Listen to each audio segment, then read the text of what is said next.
Could you find a way to let me down slowly? A little sympathy, I hope you can show me. If you wanna go, then I'll be so lonely. If you're leaving, baby, let me down slowly. Let me down, down, let me down, down, let me down, let me down, down, let me down, down, let me down. If you wanna go, then I'll be so lonely. If you're leaving, baby, let me down slowly. Wake up to reality. कोई है कोई मैंने हाँ जान गवाई गवाई मैंने हाँ तुझको बसाया है धड़कन में सांवरे ओ सुध बुध कोई है कोई मैंने हाँ जान गवाई। एक समय था जब हमारे देश भारत में 80% जनसंख्या शाकाहारी होती थी और आज एक समय है कि हमारे देश भारत में आज लगभग 70% जनसंख्या मांसाहारी हो चुकी है और केवल लगभग 30% जनसंख्या ही आज भारत में शाकाहारी है और पूरे विश्व में सबसे अधिक शाकाहारी हमारे देश भारत में ही है। मांसाहारी लोग शाकाहारी लोगों को घास फूस खाने वाला बताते हैं तो वहीं पे शाकाहारी लोग मांसाहारी व्यक्ति लोग को जानवरों पे अत्याचार करके उन्हें खाने वाले बताते हैं। मांसाहार सही है या फिर शाकाहार सही है? कई बार शाकाहारी लोग ये कहते हैं कि मांसाहार करना पाप है और वहीं पर मांसाहारी लोग ये कहते हैं कि यदि हम मांस नहीं खाएंगे तो हमारा शरीर नहीं बनेगा और हम हेल्दी नहीं रहेंगे, हमें तो प्रोटीन चाहिए इसलिए हमें मांस खाने की आवश्यकता है। तो क्या ये बात पूरी तरह से सच है कि मांसाहार भोजन करना हमारे स्वास्थ्य के लिए बहुत ही जरूरी है? और क्या मांसाहार भोजन करना हमारे भारत देश की संस्कृति है? हमारे स्वास्थ्य के साथ साथ पृथ्वी के स्वास्थ्य के लिए मांसाहार सही है या फिर शाकाहार सही है? हाँ, तो इतने सारे प्रश्नों के उत्तर आपको मिलेंगे इस वीडियो में, वो भी बिल्कुल एकदम डिटेल में, इसलिए वीडियो को एकदम पूरा अंत तक बिना स्किप किए अच्छे से जरूर से देखिएगा। नमस्कार मित्रों, मैं हूं हिमांशु रंजन और आज के इस वीडियो में मैं आपको ये बताऊंगा कि हमारे लिए और इस पृथ्वी के स्वास्थ्य के लिए मांसाहार सही है या फिर शाकाहार। तो चलिए फिर इस शुभ कार्य में देरी क्यों, आइए शुरू करते हैं।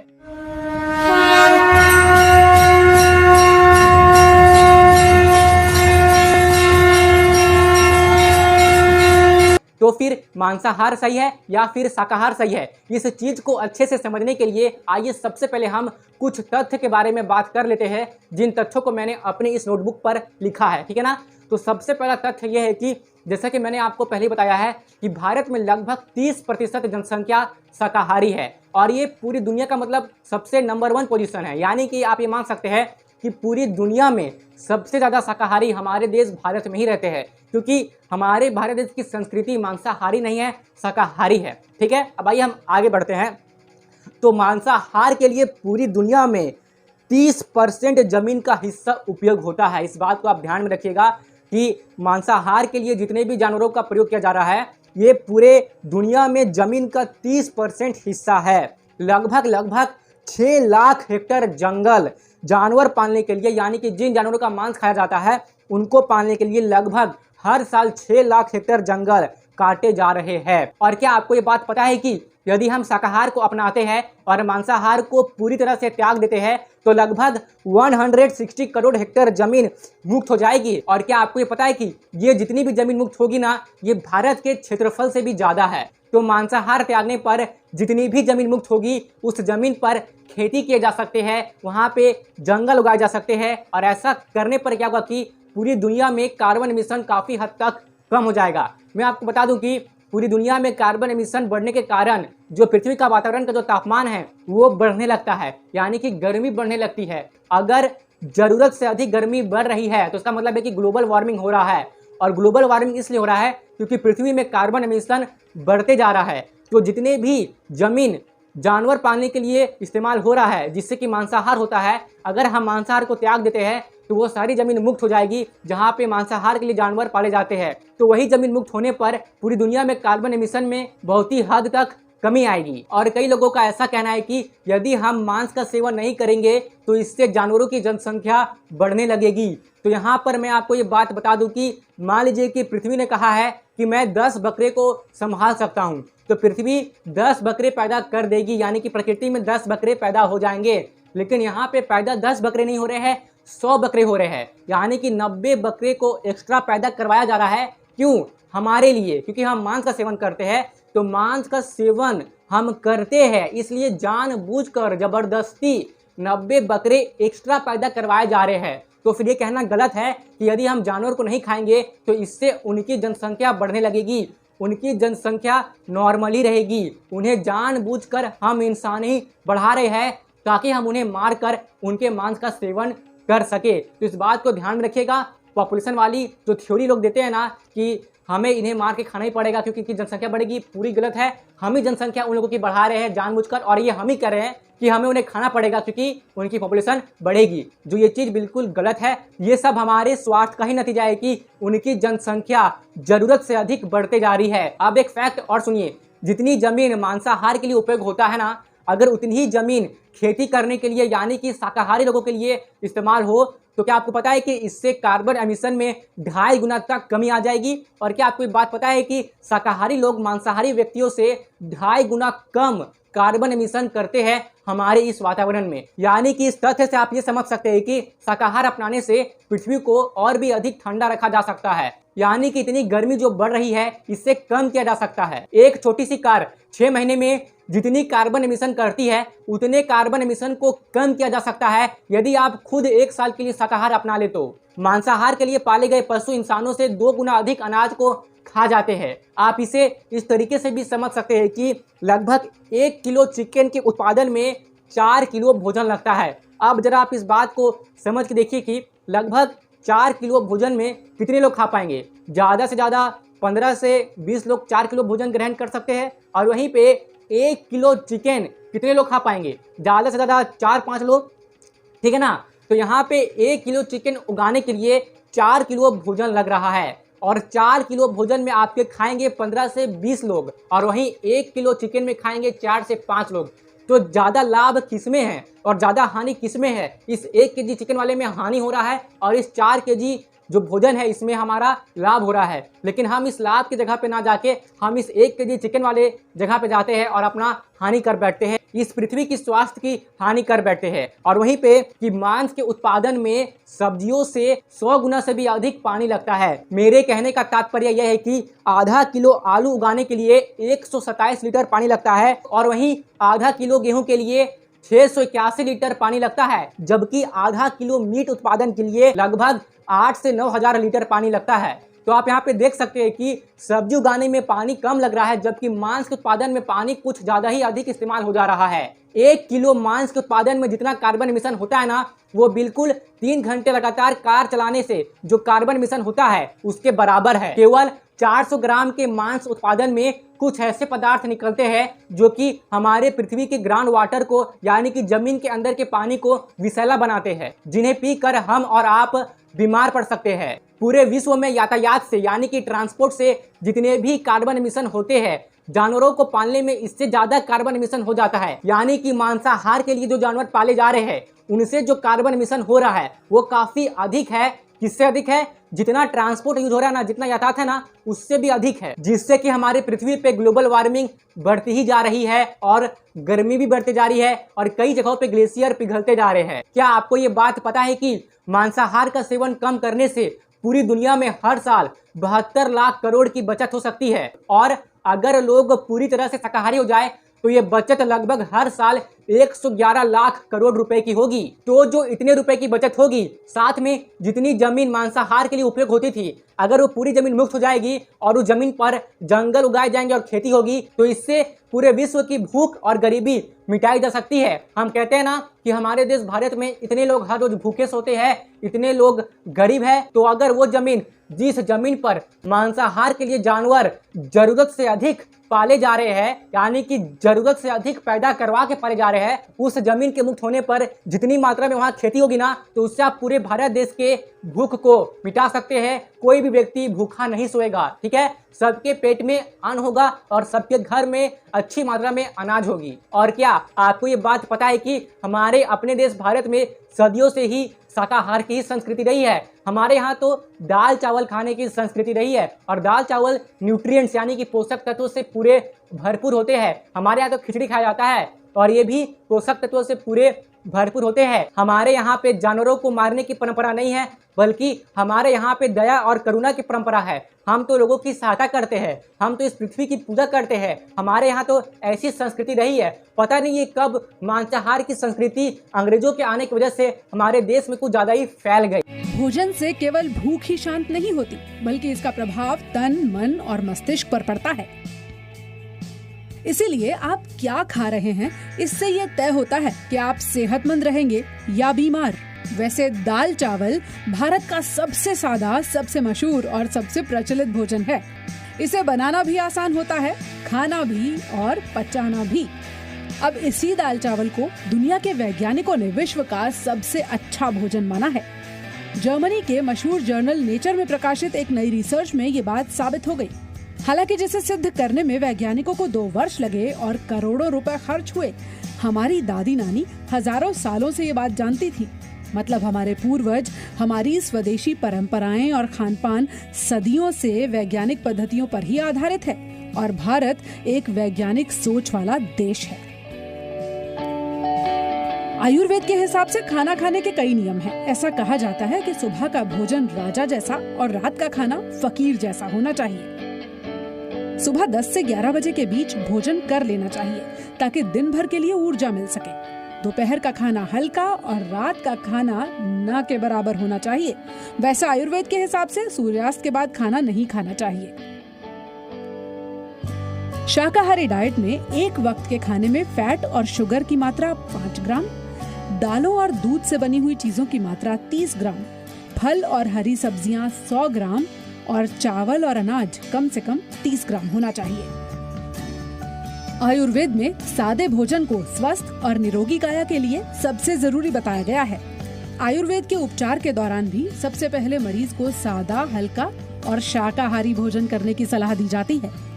इस अपने बैलेंस में लाने के लिए तो आज भी किसी भी डिटॉक्सिफिकेशन सेंटर में आप जाएंगे तो डिटॉक्सिफिकेशन के बाद आपको नरिशमेंट के लिए खिचड़ी दी जाएगी, राइट। इस स्टडी में भी क्या निकल के आया है कि हल्दी, दाल चावल जो कि एक्चुअली खिचड़ी का एक फॉर्म है, वो जब दिया जाता है तो इंसान अपनी जेनेटिक डिसऑर्डर से भी बाहर आ सकता है। क्या है कि जो नॉन वेजिटेरियन फूड है उसको डाइजेस्ट करने में शरीर एसिडिक हो जाता है। तभी गठिया की बीमारी में या गाउट में या यूरिक एसिड जहाँ बनता है, सबसे पहले नॉनवेज बंद किया जाता है, हाई प्रोटीन बंद किया जाता है कि उसमें इतना प्रोटीन निकलता है, इतना क्या बोलते हैं एसिडिक एनवायरनमेंट हो जाती है कि उस एनवायरनमेंट को बैलेंस करने के लिए खूब पानी पीना चाहिए, खूब वेजिटेबल्स खाने चाहिए।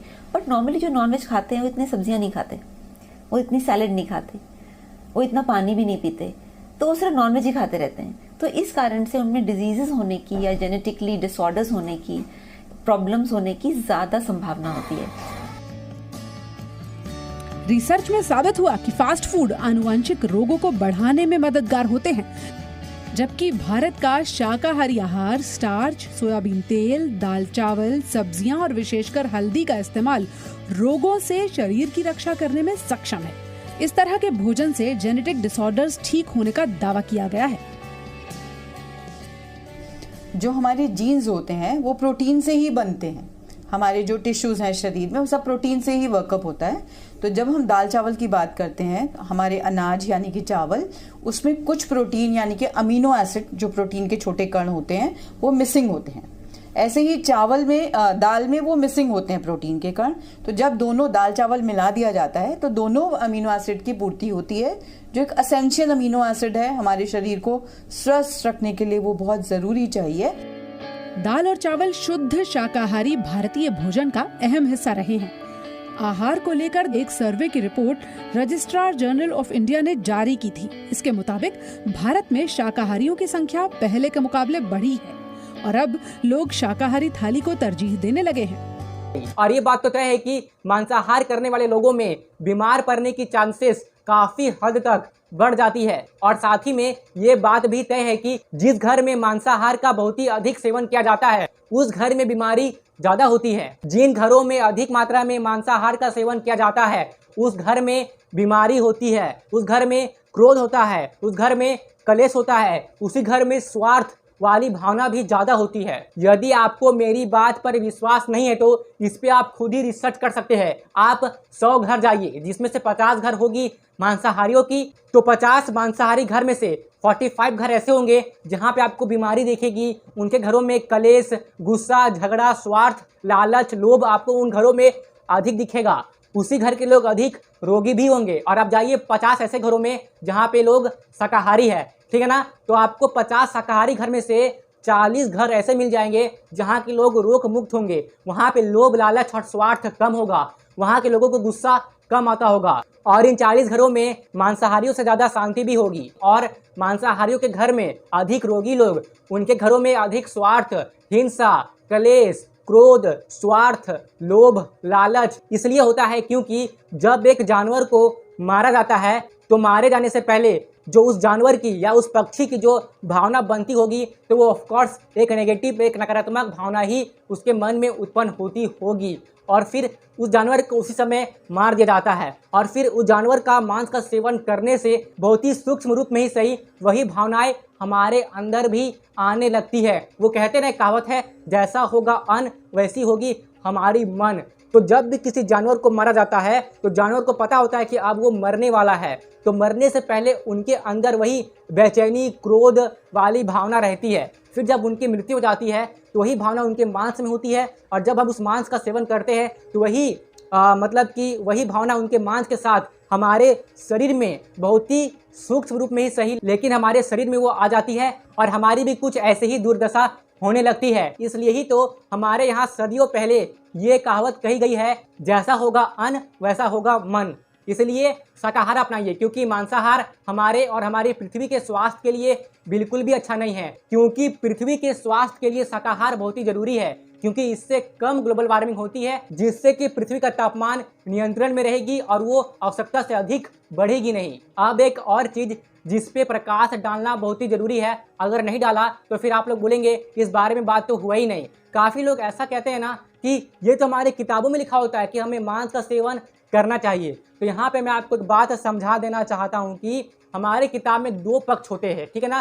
पहला पक्ष ये कहता है कि हमें मांस का सेवन करना चाहिए, क्योंकि मांस का सेवन करने से हमें अच्छी मात्रा में पोषक तत्व मिलते हैं। फिर उसी बुक में एक दूसरा पक्ष भी होता है जहाँ पे ये लिखा होता है कि हमें अपने वातावरण की रक्षा करनी चाहिए, हमें पेड़ों की रक्षा करनी चाहिए, हमें अपने इस पृथ्वी माँ को बचाना चाहिए। लेकिन यहाँ पे एक बात समझने वाली है कि यहाँ पे किताब में लिखा हुआ है कि मांस का सेवन करो, फिर वहाँ वातावरण को बचाने की भी बात की जा रही है। लेकिन क्या आप इस बात को समझ पा रहे हैं कि जो मांस का सेवन किया जाता है तो उस मांस का सेवन करने के लिए ही तो वातावरण को कितना हानि पहुंच रहा है। उस मांस का सेवन करने के लिए ही तो आवश्यकता से अधिक जानवर पैदा करवाए जाते हैं, जिससे कि वो लोग ज़्यादा घास चढ़ते हैं, ज़्यादा जंगल काटे जाते हैं और ज़्यादा ज़मीन का उपयोग होता है और ज़्यादा कार्बन एमिशन भी होता है, जिससे कि पृथ्वी में ग्लोबल वार्मिंग बढ़ता है, यानी कि पृथ्वी का तापमान बढ़ता है। तो मांसाहार का सेवन करने से ही तो पृथ्वी को काफ़ी अधिक मात्रा में हानि हो रहा है। यानी कि मैंने आपको बताया ना कि जितना कार्बन एमिशन पूरी दुनिया में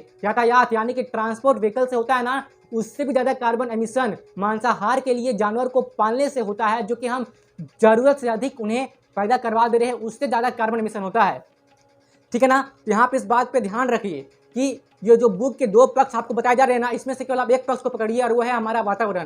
केवल आप यहाँ पे इन 2 पक्षों में से वातावरण की रक्षा करने की ही बात को सबसे अधिक प्राथमिकता दीजिए। और यहाँ पे आप इस बात पे भी ध्यान दीजिए कि हमारे देश भारत में ये जो मांसाहार खाने का ट्रेंड बढ़ते ही जा रहा है ना, ये ट्रेंड विदेशों से आया है, यानी कि ये वेस्टर्न कल्चर है जो हमारे देश में आ गया है। वैसे तो हमारे देश भारत में शुरू से ही काफ़ी तरह तरह के वैरायटी ऑफ खाना है, भोजन है, जिससे हमें काफ़ी मात्रा में प्रोटीन्स यानी कि हमें बैलेंस डाइट मिल जाता है। हमारे यहाँ पे उड़द दाल उगाए जाते हैं, अरहर दाल उगाए जाते हैं, मसूर दाल उगाए जाते हैं, मूंग दाल उगाए जाते हैं। प्रोटीन के लिए हमारे पास शाकाहार में यहाँ पे भारत देश में बहुत ही अधिक साधन है। हम तरह तरह के भोजन बनाना जानते हैं, लेकिन यही चीज़ विदेशों में इस चीज़ की कमी है। वहाँ के लोगों को इतना नहीं पता है कि शाकाहार से हम पर्याप्त मात्रा में प्रोटीन कैसे पा सकते हैं। तो इसलिए ही वहाँ पश्चिमी देश के लोग अपने शरीर के पोषक तत्वों को पूरा करने के लिए दूसरे जानवर को मार के खाते हैं। और अभी हमारे देश भारत में जो शिक्षा प्रणाली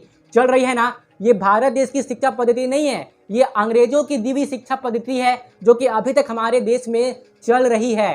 तो हमारे देश में ये अंग्रेजों की शिक्षा पद्धति चल रही है, इसलिए हमारे साइंस के बुक में लिखा हुआ रहता है कि हमें अपने पोषक तत्वों को पूरा करने के लिए किसी जानवर को मार के खाना चाहिए। जबकि भारत देश की जो शिक्षा पद्धति थी उसमें ऐसा नहीं था कि अपने शरीर के पोषक तत्वों को पूरा करने के लिए किसी की हिंसा करके खाओ, किसी को मार के खाओ, बल्कि हमारे भारत देश की शिक्षा पद्धति तो ऐसी थी कि जहाँ पे संस्कारों का निर्माण किया जाता था, जहाँ पे दया करुणा भावना सिखाई जाती थी औरों के प्रति, जहाँ पे नेचर की रक्षा करने की बात की जाती थी, जहाँ पे प्रकृति की पूजा करने की बात की जाती थी। हमारे अपने भारत देश की शिक्षा पद्धति में इस भूमि की पूजा करने को सिखाया जाता था, पेड़ की पूजा करने को सिखाया जाता था, हमें जल की पूजा करने को सिखाया जाता था, हमें वायु की पूजा करने को सिखाया जाता था, हमें सूर्य की पूजा करने को सिखाया जाता था, बल्कि हमें इस समस्त जगत, इस समस्त ब्रह्मांड, उस ईश्वर की पूजा करने को सिखाया जाता था ताकि हम अपनी कृतज्ञता व्यक्त कर सके। हमें ऑक्सीजन मिल रहा है, हमें पृथ्वी माँ से भोजन मिल रहा है, पेड़ से हमें ठंडा हवा मिल रहा है, पेड़ से भी तो हमें मिलता है ऑक्सीजन। तो इस सब के लिए कृतज्ञता व्यक्त करने के लिए हमें इन सब का सम्मान करने, इनकी पूजा करने सिखाया जाता था हमारे अपने भारत देश की शिक्षा पद्धति में। लेकिन जब से भारत देश में अंग्रेजी शिक्षा पद्धति आई ना, तब से सब कुछ गड़बड़ होना शुरू हो चुका है और हमारे देश के लोग संस्कारहीन होने लगे, हमारे अपने देश के लोग अपनी संस्कृति से जुदा होने लगे, उससे दूर होने लगे। तब से वो लोग ऐसा मानने लगे कि मतलब शरीर बनाने के लिए मांसाहार जरूरी है, बल्कि ऐसा कुछ भी नहीं है। यदि आप इस चीज़ को एकदम वास्तविक रूप में सोचेंगे ना, तो आपको ये पता चलेगा कि हमारा जो ये शरीर है ना, ये शाकाहारी के लिए ही बना है। असल में हम सर्वाहारी नहीं है, जो मांस भी खाए शाकाहारी भी खाए, हम शाकाहारी है, शाकाहारी, और हमारी शरीर की बनावट भी शाकाहारी ही है। चलिए मैं आपको इसी चीज़ को प्रैक्टिकली समझाता हूँ। तो अभी मैं यहाँ पे ये 3 चीज़ कंपेयर करूँगा, ठीक है ना, कार्निवोर, हर्बीवोर और ह्यूमन यानी कि मानव।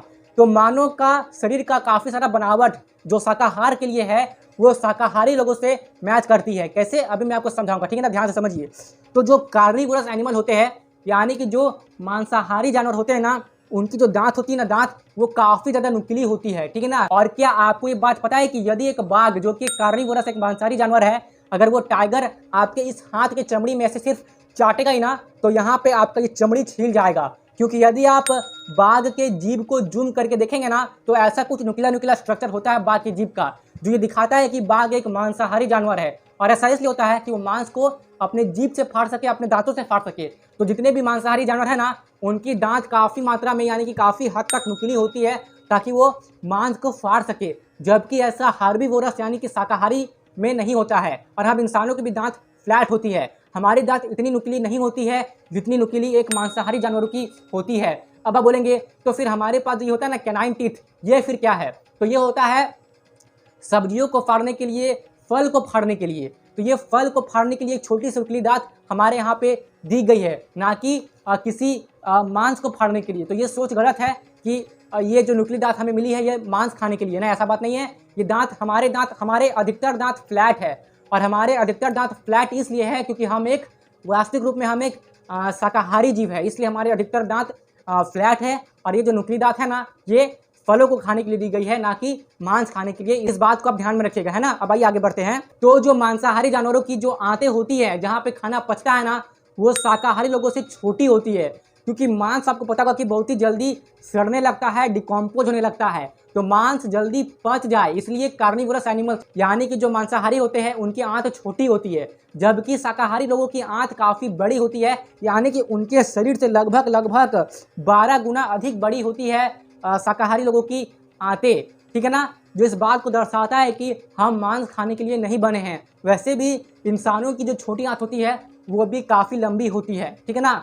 तो ऐसे में क्या होता है कि यदि कोई मानव जो कि असल में मांस खाने के लिए नहीं बनी है, तो यदि जब मांस खाते हैं ना, तो वो पचने में काफ़ी समय लगाता है। और मांस जरूरी नहीं है कि पूरी तरीके से पच जाए, मांस का काफ़ी सारा हिस्सा हमारी आंतों में ही सड़ने लगता है और वो सड़ के बाद में जहर बन जाता है। और आंतों में सड़ा हुआ वही मांस जो कि अब जहर बन गया है, आगे चलकर एक बीमारी का रूप धारण कर लेगा। इस बात की गारंटी है कि जो अधिक मात्रा में मांस का सेवन करते हैं, अधिकांश मामलों में उन्हें कब्ज की शिकायत रहती होगी। यानी कि जो अधिक मात्रा में मांस का सेवन करते हैं उनका पेट हमेशा क्लियर नहीं होता होगा। जो लोग मांस का सेवन करते रहते हैं उन्हें पेट की अक्सर समस्या होते रहती है, क्योंकि मांस को पचाने में हमारे डाइजेस्टिव सिस्टम को जरूरत से अधिक मेहनत करनी पड़ती है। जबकि जो लोग सात्विक भोजन करते हैं ना, तो उनका डाइजेशन, उनका पाचन काफ़ी अच्छा रहता है और वो रोग मुक्त भी रहते हैं और उनका पेट हमेशा क्लियर भी रहता है और उन्हें कॉन्स्टिपेशन यानी कि कब्ज जैसी कोई भी समस्या नहीं होती है। किन्हें नहीं होती है? जो लोग सात्विक भोजन करते हैं और मांसाहार का सेवन बिल्कुल नहीं करते हैं। तो मांसाहार का सेवन करना ना तो हमारे स्वास्थ्य के लिए अच्छा होता है और ना ही हमारे पाचन तंत्र के लिए और ना ही हमारे आंतों के लिए। ऐसा क्यों? मैंने आपको समझा दिया है। जबकि मांसाहारी जानवरों की आंत छोटी होती है ताकि उनकी बॉडी में जो मांस उन्होंने खाए है वो जल्दी से पच जाए और उनकी आंतों में टॉक्सिक ना बने। जबकि ऐसा इंसानों में नहीं होता है। अगर इंसान रेगुलर बेसिस पे मांस खाते रहता है तो उनकी आंतों में मांस सड़ने के कारण टॉक्सिक बनने लगता है और वही चीज आगे चलकर एक बीमारी का रूप ले लेता है। और वहीं अगर आप मांसाहारी जानवरों के नाखूनों को देखेंगे ना तो उनकी नाखून काफी नुकीली होती है ताकि वो मांस को फाड़ सके। जबकि शाकाहारी जानवर की जो नाखून होती है वो फ्लैट होती है और हम इंसानों की, हम मानवों की नाखून भी तो फ्लैट होती है ताकि हम फल के छिलके को फाड़ सके, हम सब्जी के छिलके को फाड़ सके, ना कि मांस को फाड़ सके। मांस को फाड़ने के लायक हमारे नाखून है ही नहीं। यानी कि ये चीज़ इस बात को साबित करता है कि हम शाकाहारी है। हमारा शरीर शाकाहारी के लिए ही बना हुआ है। इस बात को आप ऐसे भी समझ सकते हैं कि जो भी ऑमनीवोरस एनिमल है ना, यानी कि जो सर्वाहारी है, जैसे कि कौवा या फिर आप कह लीजिए भालू, तो इनकी जो नाखून होती है ना नुकीली होती है, जो ये दिखाती है कि ये मांस का सेवन भी करते हैं। जबकि हमारे नाखून तो फ्लैट होते हैं। और वहीं ये जो सर्वाहारी जानवर है ना, यानी कि जो मांस भी खाते हैं और शाकाहारी का भी सेवन करते हैं, यानी कि जो मांसाहार और शाकाहार दोनों का सेवन करते हैं, तो ये कच्चे मांस को फाड़ के खाते हैं, ठीक है ना। मांस को पका के भूंज के नहीं खाते हैं। जबकि हम मानव मांस को तो अच्छे से भूंज के तल के खाते हैं, ठीक है ना। हम कच्चे मांस नहीं खा सकते हैं उतना, ठीक है ना। आप इस बात को समझिए कि जो सर्वाहारी जानवर है या फिर जो मांसाहारी जानवर है वो केवल और केवल मांस खा के ही जीवित रह सकते हैं और केवल मांस खाते हैं, ठीक है ना। जबकि जो शाकाहारी जानवर है या फिर जो मानव है वो केवल और केवल मांस खा के ही जीवित नहीं रह सकते। देखिएगा आप ये चीज़ कि जो भी मानव मांस का सेवन करते हैं ना तो वो मांस के साथ चावल का भी सेवन करते हैं या फिर रोटी का भी सेवन करते हैं। वो केवल मांस का सेवन नहीं करते हैं और वो भी कच्चा मांस का सेवन नहीं करते हैं। वो अच्छे से मांस को भूज के करी के साथ सेवन करते हैं। तो ये चीज़ इस बात को दर्शाता है कि मांस को पका के खाना और किसी और अन्य चीज़ के साथ मिला के खाना इस बात को प्रूव कर रहा है कि हम मानव असल में शाकाहारी है, लेकिन हम जबरदस्ती मांसाहारी बन रहे हैं। फिर इस बात पर भी ध्यान दीजिए कि जो भी मांसाहारी पशु होते हैं या फिर जो सर्वाहारी पशु भी होते हैं ना, तो वो पानी को जीभ से चाट करके पीते हैं।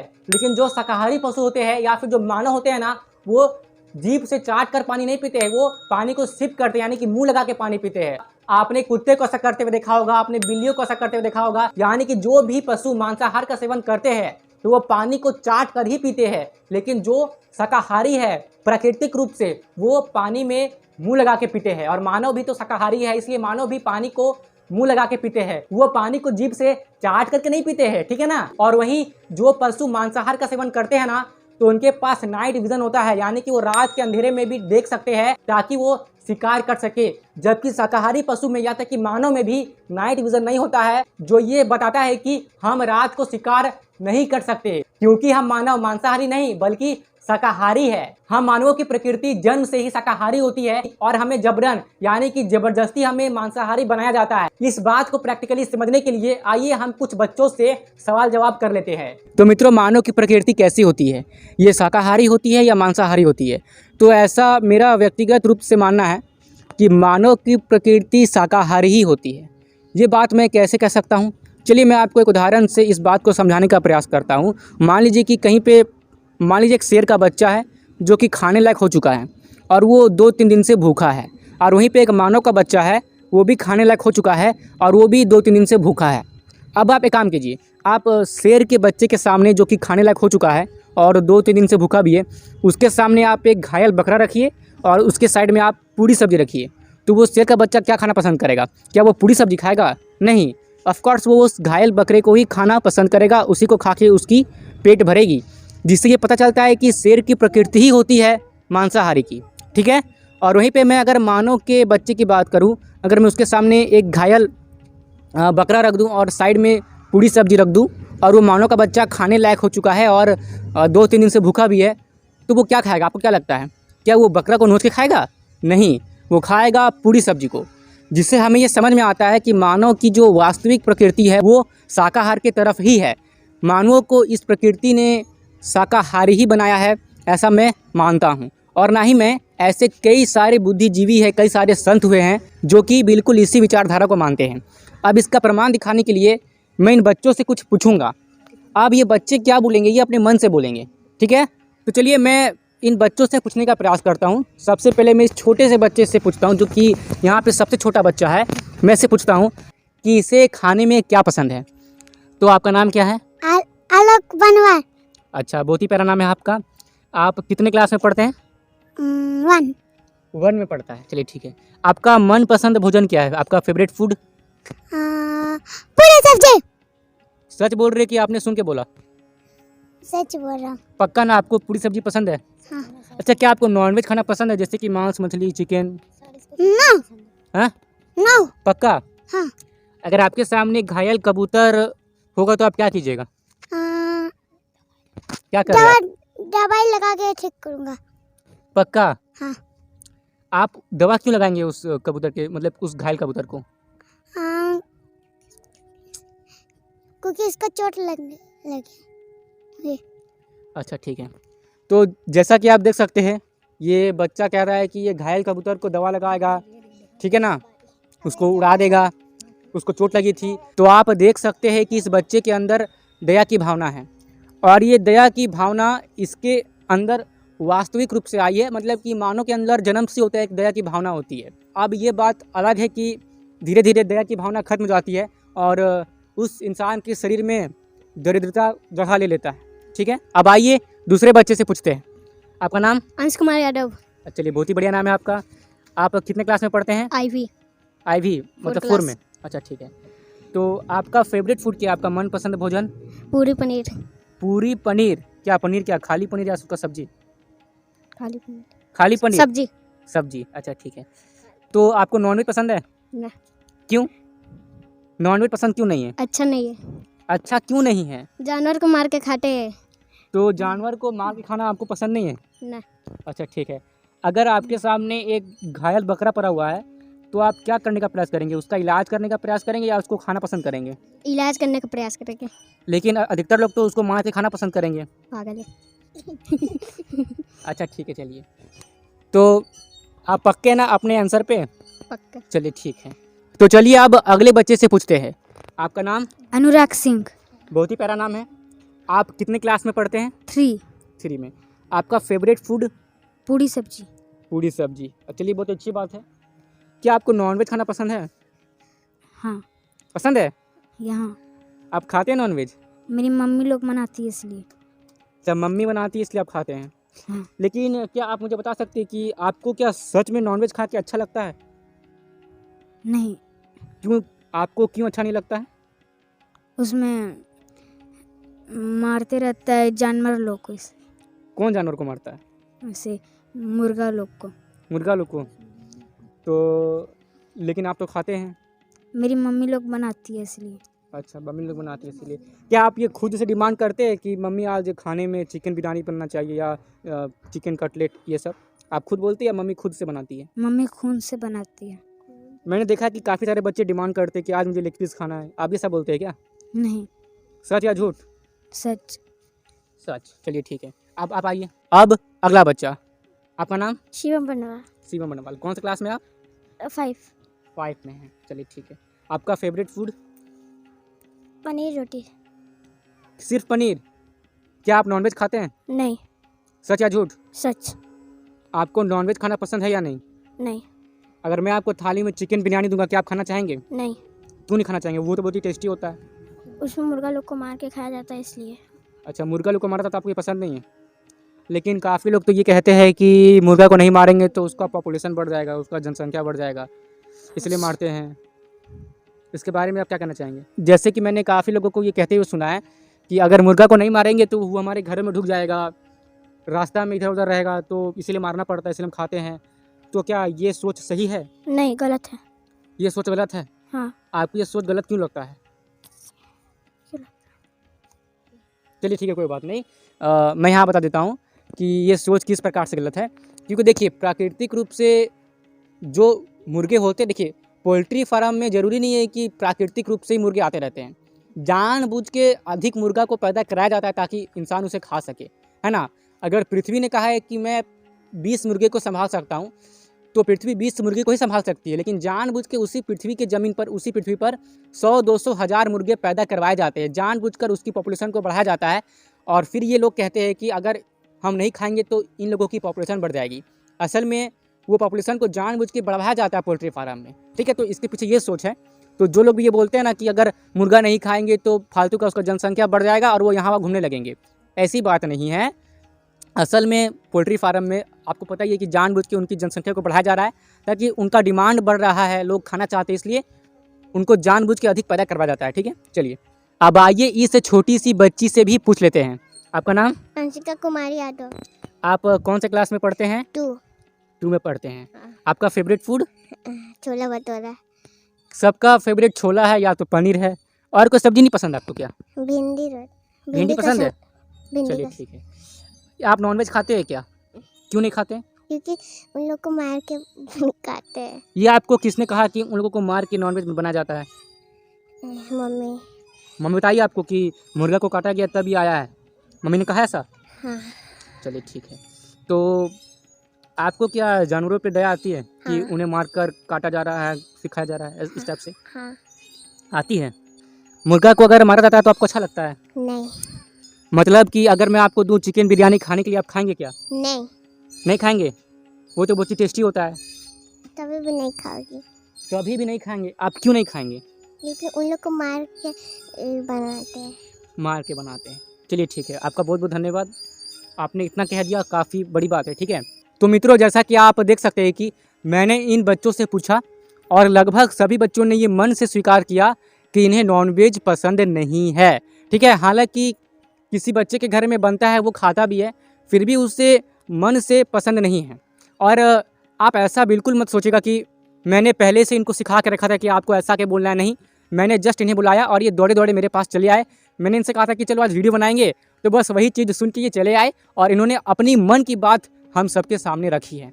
हाँ, तो यहाँ पर मैं ये निष्कर्ष निकालना चाहता हूँ कि बच्चे से सबके अंदर दया की भावना होती है औरों के प्रति, लेकिन धीरे धीरे वही भावना मिटते जाती है और मानवता का नाश होता है। मेरा कहने का तात्पर्य क्या है, जैसे कि अभी इस बच्चे ने कहा कि ये नॉनवेज खाता है, ठीक है, इसके घर में रेगुलर नॉनवेज बनता है, तो अगर ये अभी से नॉनवेज खाता रहे और फिर जब ये पूरा बड़ा हो जाएगा तो फिर इसके लिए नॉनवेज छोड़ना मुश्किल होगा और इसका फेवरेट फूड बन जाएगा पूरी सब्जी से चिकन बिरयानी, जो कि अधिकतर लोगों का हो चुका है। तो मेरे भी ऐसे काफ़ी सारे मित्र हैं जिन्हें जब मैं पूछता हूँ कि क्या तुम्हें नॉनवेज सच में अंदर मतलब पूरी आत्मा से खाने का मन करता है, तो वो कहीं ना कहीं ये बोलते तो है कि नॉनवेज खाना गलत है क्योंकि इसमें हिंसा होती है, किसी की जान जाती है, लेकिन क्या करूँ, आदत सी पड़ गई है और मैं ये आदत छोड़ नहीं सकता। तो ये आदत बच्चे से ही लोगों को लगाया जाता है और ये आदत बच्चे से ही लग जाता है। तो अभी सही समय होता है जब हम इन बच्चों को सही शिक्षा दे सकते हैं कि दया क्या होता है, कृतज्ञता क्या होता है।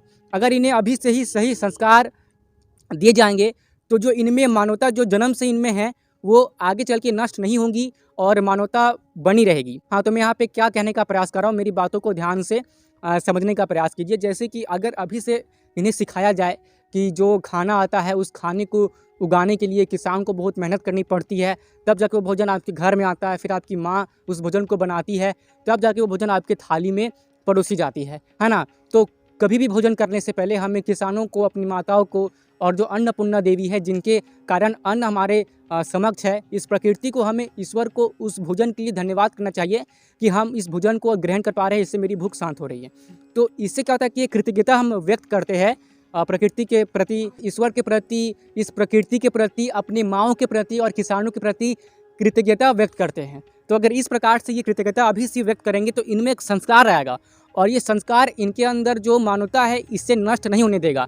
अगर हम इन्हें सिखाएंगे कि तुम्हें जो सूर्य से प्रकाश मिलता है, जिनके कारण तुम्हें विटामिन डी मिल रहा है, जिसके कारण पूरी सृष्टि टिकी हुई है, ठीक है ना, सूर्य के बिना तो किसी को भोजन मिलना संभव नहीं है ना, तो जिसके कारण ही ये सब कुछ हो पा रहा है, ये प्रकृति ठीक से चल पा रही है, ये सृष्टि चल पा रही है, उसी सूर्य देव के प्रति कृतज्ञता दिखाने के लिए हमें प्रतिदिन उन्हें जल डालना चाहिए, उनकी पूजा करनी चाहिए, उनकी उपासना करनी चाहिए। अगर हम ये सब संस्कार इनमें मतलब कि छोटे से डालें तो क्या आगे चलकर मतलब कि आपको लगता है कि ये मानवताहीनता जैसा या कृतज्ञताहीनता जैसा ये जो आजकल संस्कारहीनता समाज में फैलते जा रही है, ऐसे कार्य ये लोग करेंगे? तो क्या आपने देखा कि उन बच्चों से पूछने से हमें ये पता चलता है कि हम मानव की प्रकृति जन्म से ही शाकाहारी वाली ही होती है, जबकि हमें मांसाहारी जबरन और ज़बरदस्ती बना दिया जाता है।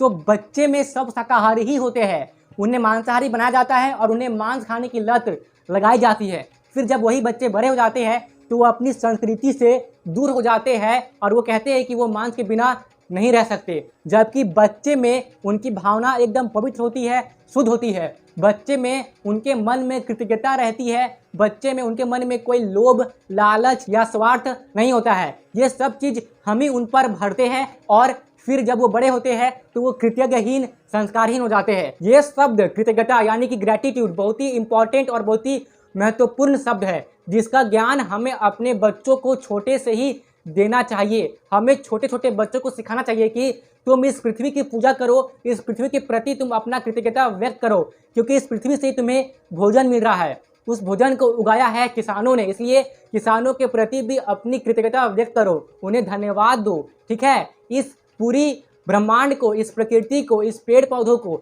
हर चीज़ की पूजा करो जिससे कि तुम्हें फ़ायदा पहुंच रहा है। हमें उन्हें सिखाना चाहिए कि इन पेड़ पौधों के प्रति अपनी कृतज्ञता व्यक्त करो, इन्हें थैंक यू बोलो, क्योंकि इनसे ही तुम्हें ऑक्सीजन मिल रहा है और यही पेड़ पौधे ही हमारे वातावरण को ठंडा रखते हैं। इसलिए हमें पेड़ भी लगाने चाहिए। इस सूर्य की उपासना करो, इस सूर्य की पूजा करो, क्योंकि इनसे तुम्हें प्रकाश मिलता है और इस सूर्य से ही तुम्हें भोजन मिल रहा है, सब चीज़ तुम्हें मिल पा रहा है केवल इस सूर्य के कारण ही। अगर ये पेड़ नहीं रहेंगे, ये सूर्य नहीं रहेगा तो हम भी जीवित नहीं रहेंगे। तो जिन जिन लोगों के कारण हम जीवित हैं उन सब के प्रति कृतज्ञता व्यक्त करो, उन्हें धन्यवाद करो, इस ईश्वर की पूजा करो, क्योंकि इसी ईश्वर के कारण ही तुम्हें सब कुछ प्राप्त हो पा रहा है। हमें बच्चों को ये सिखाना चाहिए कि जो भी लोग तुम्हारे लिए कुछ अच्छा करते हैं, तुम्हारी भलाई करते हैं, तो उनके प्रति कृतज्ञता व्यक्त करने के लिए उनका धन्यवाद कहो। यदि तुम कुछ सामान दुकान से भी लेते हो ना, तो दुकानदार भाई साहब को भी थैंक यू बोला करो, उन्हें धन्यवाद क्या करो। या जो भी तुम्हारी हेल्प करता है, जो भी तुम्हारी सहायता करता है, उन्हें धन्यवाद क्या करो। अपने माता पिता की पूजा क्या करो, इस ईश्वर की पूजा क्या करो, अपने शिक्षक, अपने गुरुजनों की पूजा क्या करो। तो यदि इस तरह के संस्कार हम अपने बच्चों में जन्म से ही डालते हैं और जन्म से ही हम उन्हें मांसाहार से दूर और शाकाहार की तरफ रखते हैं, तो उनके अंदर दया होगी, उनके अंदर करुणा होगी, उनके अंदर अच्छे संस्कार होंगे। आप ये अक्सर सुनते होंगे कि आजकल के बच्चे करुणाहीन, दयाहीन, गुणहीन, चरित्रहीन, वीर्यहीन, संस्कारहीन और कृतज्ञहीन होते जा रहे हैं और अपने माता पिता को बुढ़ापा में त्याग दे रहे हैं, उनका ध्यान नहीं रख रहे हैं। वे लोग अपने माता पिता से सही से बात नहीं करते हैं, उनका अपमान करते हैं। जबकि कई संतान तो ऐसे भी हो रहे हैं जो कि अपने माताओं पर, अपने पिताओं पर हाथ भी उठा रहे हैं। तो ये जो संस्कारहीनता वाली चीज़ ये जो आ रही है ना हमारे देश में, ये विदेशों से आते जा रही है, क्योंकि हमने बच्चों में शुरू से ही अच्छे संस्कार देना बंद कर दिए हैं। हम उन्हें थोड़ी बहुत अच्छी चीज़ सिखा देते हैं और उन्हें भेज देते हैं स्कूलों में, ताकि वो स्कूलों में सब चीज़ सीख सके। लेकिन यहाँ पे दुख की बात यह है कि आजकल बच्चे स्कूल में संस्कार नहीं सीख रहे हैं, गाली गलौज सीख रहे हैं, गर्लफ्रेंड बॉयफ्रेंड करना सीख रहे हैं, सिगरेट पीना सीख रहे हैं। मैंने ऐसे कई बच्चों को देखा है, यहाँ तक कि मैंने लड़कियों को भी देखा है कि जो स्कूल के बाहर सिगरेट का सेवन कर रही है और अभद्र भाषा का प्रयोग कर रही है। आजकल के बच्चे घरों में कम, स्कूल जाकर ज़्यादा बिगड़ रहे हैं। गलत चीज़ करना, गलत बात करना वो लोग सीख रहे हैं, मोबाइल पे गलत चीज़ें देखना सीख रहे हैं। ठीक है ना। तो केवल बच्चों को थोड़ी बहुत अच्छी चीज़ें सिखा देने से उनमें अच्छे संस्कार नहीं आएंगे। अच्छे संस्कार हमारी व्यवहार में होता है, अच्छे संस्कार हमारी वाणी में होता है, अच्छे संस्कार हमारे कर्म में होता है, अच्छे संस्कार हमारे हर एक कण में दिखता है। तो यदि आप चाहते हैं कि आपके बच्चे संस्कारी हो तो कृपया करके आप भी संस्कारी बने। आप जो भी करेंगे ना वही चीज़ देखकर आपके बच्चे भी सीखेंगे। तो कृपया करके आप संस्कार में रहे, आप अनुशासन में रहे, आप इस सूर्य देव की, आप ईश्वर की, आप इस पृथ्वी की, आप इस पेड़ पौधों की, आप इस भूमि की पूजा करें, इनकी उपासना करें। ये देखकर आपके बच्चे भी यही चीज़ करना सीखेंगे, तो उनके अंदर भी ये भारतीयता वाली संस्कार आएगी। और यदि आपके बच्चों में या आजकल के बच्चों में भारतीयता वाली संस्कार आ गई और ये अंग्रेजियत वाली संस्कार जो आजकल बढ़ते जा रही है, अगर ये खत्म हो गई और हर जगह यदि भारतीय संस्कार को वापस से पहले जैसे बढ़ावा मिलने लगे, तो हमारे यहाँ की युवा पीढ़ी संस्कारवान होगी, चरित्रवान होगी, वीर्यवान होगी, गुणवान होगी, कृतज्ञवान होगी। उनके अंदर अच्छी भावनाएं होंगी, स्वार्थ कम हो जाएगा। जो आजकल परिवारों में स्वार्थ बढ़ते जा रहा है, आपने देखा होगा कि परिवारों में कलेश, स्वार्थ, लोभ, लालच बढ़ते ही जा रहा है। एक ही परिवार के लोग अलग हो जा रहे हैं, मन मुटाव रख रहे हैं, एक दूसरे से बात नहीं कर रहे हैं। तो ये सब भावनाएं हट जाएंगी यदि हम वापस से भारतीयता वाली संस्कार को अच्छे से अपनाने लगे, तो वापस से हर जगह प्रेम पनपने लगेगा। खैर, इस बारे में हम कभी और बात करेंगे किसी और वीडियो में डिटेल में, ठीक है ना। तो आप अपने अंदर संस्कार लाइए। आप सबसे पहले खुद ब्रह्म मुहूर्त में उठिए। ये देखकर आपके बच्चे भी सुबह जल्दी उठना सीखेंगे। वो आजकल के मतलब जो नई पीढ़ी है ना, उनके जैसे वो 8-9 बजे 10 बजे सुबह उठना जो सही नहीं है वैसा करना छोड़ देंगे, और आपको देखकर वो भी सुबह जल्दी उठेंगे। और सुबह जल्दी उठने के बहुत अनगिनत फ़ायदे होते हैं। इन फ़ायदों के बारे में मैं किसी और वीडियो में चर्चा करूंगा। यदि आप कमेंट करते हैं तो मुझे बहुत अच्छा लगेगा और मैं बहुत ही गर्व से वीडियो बनाऊंगा कि सुबह उठने से क्या क्या फ़ायदे होते हैं। खैर, इन सब टॉपिक के बारे में कभी और बात की जाएगी। फिलहाल मैं यहाँ पे एक चीज़ के बारे में और बात कर लेता हूँ कि आप जो मांस का सेवन कर रहे हैं ना, आप जो चिकन बिरयानी खा रहे हैं ना, उस चिकन बिरयानी के प्लेट में आने से पहले उस चिकन की क्या दुर्दशा होती है, कैसी उसकी स्थिति रहती है पोल्ट्री फार्म में, ज़रा इसे भी देख लीजिए। मैं अभी आपको एक वीडियो क्लिप दिखाने वाला हूँ, तो उस वीडियो क्लिप को अच्छे से एकदम ध्यान से देखिएगा, जिससे कि आपको ये समझ में आ जाएगा कि जो चिकन बिरयानी आप बहुत ही चाव से खाते हैं, उस चिकन की, उस मुर्गे की क्या हालत होती है पोल्ट्री फार्म में। इसे आप ध्यान से देखिएगा। मैं ये दावे के साथ कह सकता हूँ कि इस वीडियो क्लिप को देखने के बाद आपके अंदर भी दया भावना और करुणा भावना जो कि धीरे धीरे मरते जा रही है, वो वापस से उजागर होना शुरू हो जाएगी। तो देखिए इस वीडियो को। पूरी दुनिया में सबसे ज़्यादा शाकाहारी भारत में ही पाए जाते हैं, लेकिन क्या आपको पता है हम में से केवल 30% लोग ही शाकाहारी हैं। 2014 की सरकार की रिपोर्ट बताती है कि इस देश में 70% लोग नॉन वेजिटेरियन हैं। हालांकि हम दूसरे देशों से काफ़ी कम मांस खाते हैं, फिर भी यहाँ हर साल 40 लाख टन पोल्ट्री मीट खाया जाता है। इसमें सबसे बड़ी संख्या में होते हैं चिकन्स। भारत में हर साल 2.5 अरब से ज़्यादा मुर्गे मार दिए जाते हैं। इसका मतलब है हर दिन 75 लाख और हर मिनट 5000 मुर्गे मार दिए जाते हैं। पर क्या आपने सोचा है कि एक मुर्गे की लाइफ हमारी प्लेट पे आने से पहले कैसी होती है? तो जानते हैं राजा नाम के एक मुर्गे की कहानी शुरू से आखिरी तक। कहानी शुरू होती है हैचरी में एक मुर्गी के आर्टिफिशियल इंसेमिनेशन यानी कृत्रिम गर्भाधारण से। मुर्गों का स्पर्म यानी वीर्य इकट्ठा कर लिया जाता है और मुर्गियों को उल्टा करके इंजेक्शन से उनकी वजाइना मतलब योनि में डाला जाता है, ताकि वो ऐसे अंडे दें जिनमें चूजे हों। इन अंडों को फिर अलग कर लिया जाता है और आर्टिफिशियल इंक्यूबेटर्स में गर्म किया जाता है। ये यहीं पर पैदा होता है। कई बार चूजे डिफॉर्म यानी विकृत पैदा हो जाते हैं। अब वो कोई काम के नहीं होते, इसलिए उन्हें अलग करके कुछ घंटे के चूजों को या तो भूखा मरने के लिए फेंक दिया जाता है या सीधे मार दिया जाता है। इन्हीं चूजों में एक पैदा होता है राजा। पैदा होते ही राजा और उसके साथ के सारे चूजे चहचहाना शुरू कर देते हैं, क्योंकि चूजों की आदत होती है पैदा होते ही जोर जोर से अपनी माँ को पुकारना ताकि वो करीब रहे। लेकिन इनकी आवाज़ इनकी माँ तक नहीं पहुँचती, क्योंकि वो तो किसी पिंजरे में बंद होकर और चूजों वाले अंडे दे रही है। इसके बाद राजा को यहाँ वहाँ फेंका जाता है, इस बक्से से उस बक्से में, कभी कन्वेयर बेल्ट पे, कभी किसी के हाथों में। उसे और बाकी के चूज़ों को बिल्कुल समझ नहीं आ रहा होता कि उनकी माँ कहाँ है, वो खुद कहाँ है और उनके साथ ये सब क्या हो रहा है। इस तरह गिरते लड़खड़ाते हुए आखिरी में वो पहुँच जाता है एक बंद बक्से में, जहाँ से उसे और उसके जैसे हज़ारों चूज़ों को सैकड़ों किलोमीटर दूर भेजा जाएगा। और फिर शुरू होता है राजा के जीवन का दूसरा चरण। पोल्ट्री फार्म में पहुंचते ही चूजों से भरे बॉक्सेस को खाली किया जाता है। फिर राजा और उसके सारे दोस्तों को एक मैदान में फेंक दिया जाता है। चिकन्स के बारे में एक मज़ेदार बात आपको बताऊं, वो बिल्कुल इंसानों की तरह दूसरे चिकन से दोस्ती करते हैं और फ्रेंड सर्कल बनाते हैं, और जो चिकन्स उन्हें पसंद नहीं आते उनसे वो थोड़ा दूर ही रहते हैं। खैर, कुछ हफ्ते ऐसे ही बीत जाते हैं। पानी और खाने की सप्लाई लगातार होती है। राजा और उसके दोस्त वहीं खाते हैं, वहीं मलमूत्र त्याग करते हैं, उसी गंदगी में रहते हैं और वहीं सोते हैं। वो देखता है कि कुछ मुर्गों को खुद की गंदगी में रहने से बीमारियां भी हो रही है और वो काफ़ी परेशान है। अपनी ही गंदगी में रहने के कारण इन्हें कई बार खतरनाक स्किन की बीमारियां हो जाती हैं, जिनका कभी कोई इलाज नहीं होता। धीरे धीरे राजा को एहसास होता है कि उसका शरीर कुछ ज़्यादा ही तेज़ी से बढ़ रहा है। होता यह है कि हमने चिकन्स की 2 प्रजातियाँ बना दी हैं, एक लेयर और दूसरी ब्रॉयलर। लेयर को केवल अंडों के लिए इस्तेमाल किया जाता है, इसलिए उसको सिलेक्टिव ब्रीडिंग के द्वारा इस तरह का बना दिया गया है कि वो कम खाना खाती है और उसका वजन भी कम बढ़ता है। ऐसा इसलिए ताकि एक ही पिंजरे में 5 से 7 मुर्गियाँ ठूंसी जा सकें। दूसरी ओर है ब्रॉयलर, जिन्हें केवल मांस के लिए इस्तेमाल किया जाता है। इन्हें ऐसा बना दिया गया है कि ये जल्दी से जल्दी ज़्यादा से ज़्यादा बड़े हो सके। अब जाहिर सी बात है कि राजा को बहुत अजीब लग रहा था। उसका शरीर तो बड़ा होते जा रहा था, लेकिन उसके पैर उसके वजन को संभाल नहीं पा रहे थे और उसको चलने में तकलीफ होने लगी थी। ब्रॉयलर्स के साथ अक्सर ये समस्या होती है। वो अपने दोस्तों को देख रहा था कि किसी के पैर बिल्कुल ही काम नहीं कर रहे हैं, किसी के पैर आड़े तिरछे हो गए, कोई जैसे तैसे रेंग कर खाने तक पहुंच रहा है और कुछ तो वहीं ढेर हो गए और भूखे मरने वाले हैं। कई मुर्गों का ये हाल होता है और जो चल पाते हैं उनका शरीर भी ज़रूरत से बहुत ज़्यादा बड़ा होता है। इतनी जल्दी बड़ा होने के कारण इन्हें हार्ट अटैक और सांस की बीमारियों का भी खतरा होता है।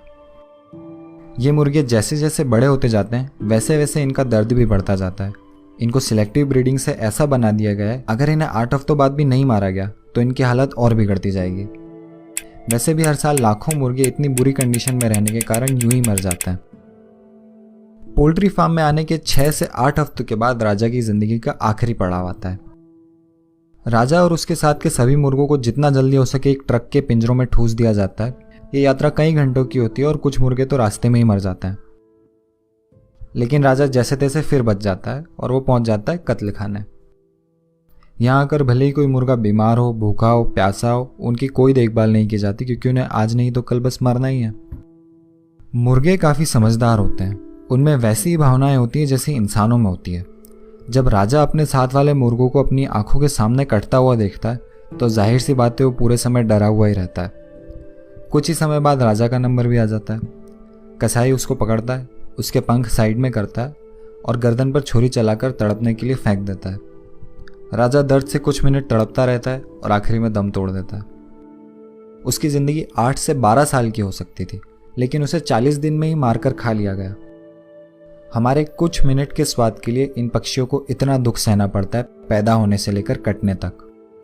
एक मुर्गे की उम्र की अगर इंसान से तुलना की जाए तो 6 महीने का मुर्गा लगभग 12 साल के बच्चे जितना बड़ा होता है।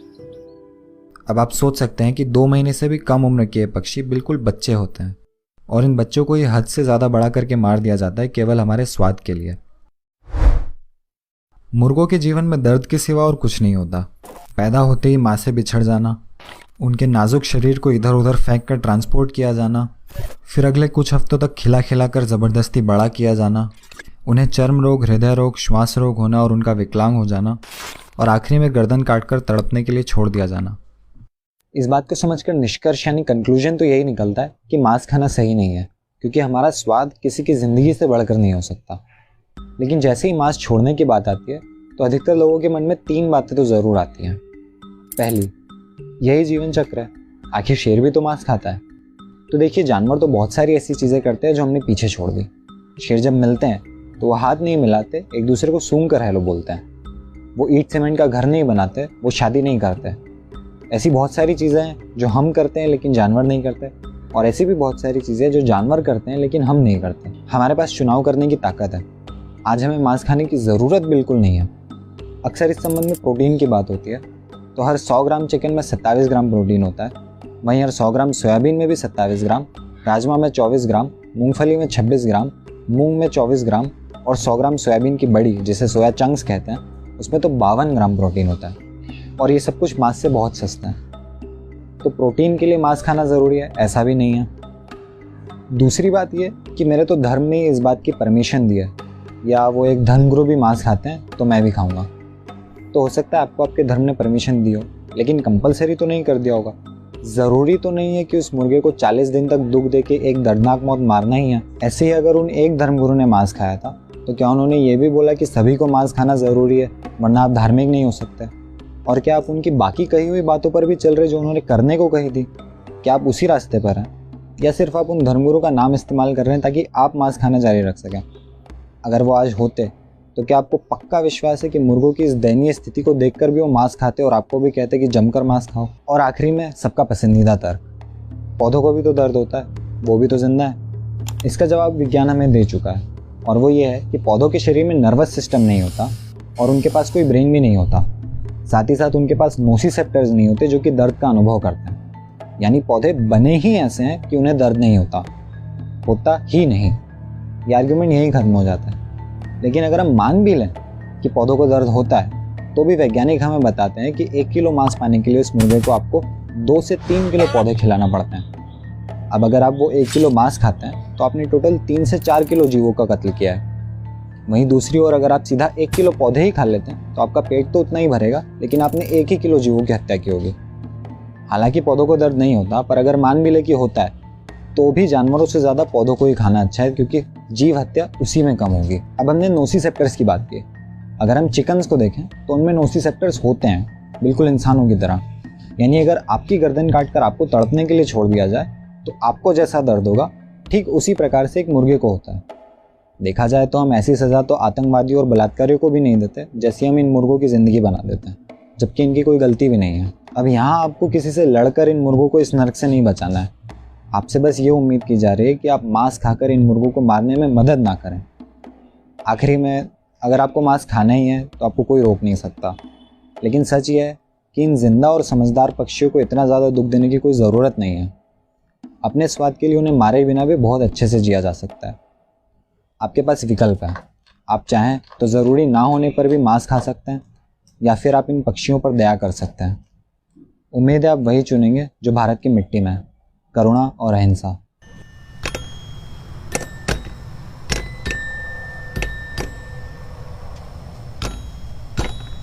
तो क्या अब आपको ये बात पता चली कि जो चिकन बिरयानी आप बहुत ही टेस्टी यानी कि बहुत ही चाव से आप खाते हैं, उस चिकन को कितना सहना पड़ता है आपके थाली में आने से पहले। मुझे ये सोचकर बहुत ही आश्चर्य लगता है कि मान लीजिए कि कोई हट्टा कट्टा बकरा है और वो बहुत ही खुशी मन से हरी हरी घास चर रहा है, वो अपनी दुनिया में एकदम मग्न है, तो फिर कैसे कोई मानव ये सोच लेता है कि देखिए कितना हट्टा खट्टा बकरा है, इसकी मटन बिरयानी खाने में तो बहुत ही स्वादिष्ट लगेगी।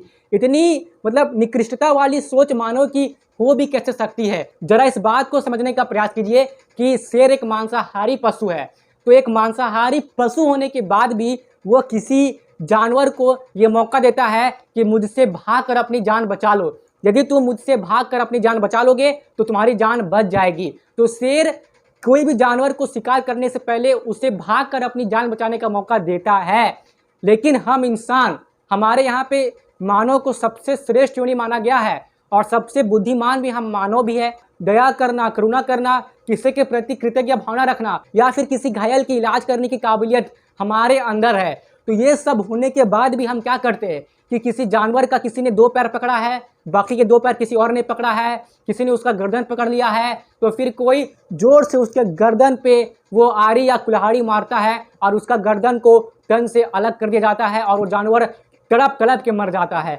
मरने से पहले वो बकरा चिल्लाता है मैं, वो ये बोलता है कि मुझे छोड़ दो, मैंने तुम्हारा क्या बिगाड़ा है। वो बकरा ये बोलने का प्रयास कर रहा है कि क्यों तुम मुझे खा रहे हो, तुम कोई और चीज़ भी तो खा सकते हो, शाकाहार पे भी तो तुम पूरी जीवन स्वस्थ रहकर व्यतीत कर सकते हो, तो तुम क्यों मुझे उस निर्बल को मार रहे हो। लेकिन हम उस बकरे की बात नहीं सुनते हैं। हम अपने स्वार्थ में इतने नीचे गिर जाते हैं कि हम उसकी गर्दन को काटते हैं और हमें उस निर्बल बकरे पर थोड़ी सी भी दया नहीं आती है। कितनी कायरता भरी काम करते हैं हम मानव लोग। और हाँ, हम मानव लोग यही नहीं रुकते, पहले तो हम उस जानवर की गर्दन जबरदस्ती उसके मर्जी के बिना काटते हैं और उसे तड़पा तड़पा के मारते हैं, तो भी हमारा मन नहीं बढ़ता। हम उसके ऊपर गर्म पानी उछलते हैं और उसके बालों को छीलकर उसकी शरीर की पूरी बोटी बोटी काट के उसे तेल में भूंजकर नमक मिर्च मसाला डालकर उसे बड़े चाव के साथ खाते हैं। और कई लोग तो इतने गिरे हुए और इतने संस्कारहीन होते हैं जो मदिरा के साथ उसका सेवन करते हैं।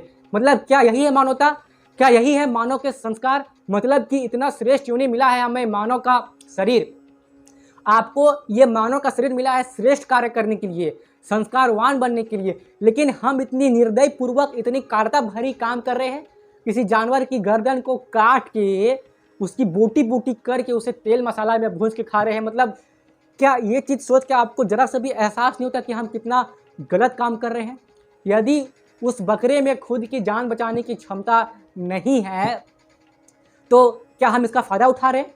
अरे यदि कोई अट्ठा खट्टा बकरा है ना जिसकी बड़ी बड़ी सींग है, तो उस बकरे को बिना किसी हथियार के आप मार नहीं पाएंगे अच्छे से।